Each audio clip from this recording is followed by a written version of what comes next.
Hello viewers, welcome to IT System Admin and Information Technology Learning Tutorial channel for you.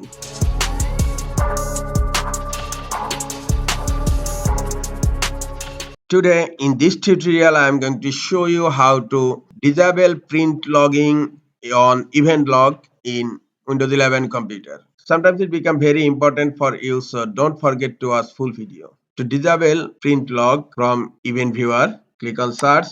In search type event viewer. Click on event viewer. Now expand applications and service logs. Then expand Microsoft. Expand Windows. Now scroll down.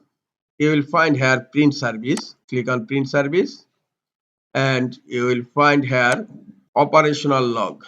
Just right click on operational log and click on properties.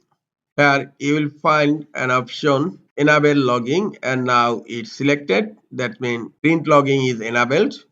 Now deselect this option and click on apply. Click on OK. Now print logging is disabled on event viewer in my Windows 11 computer. This is all for today. Hope this tutorial is helpful for you. Keep watching for next tutorial. Thank you very much.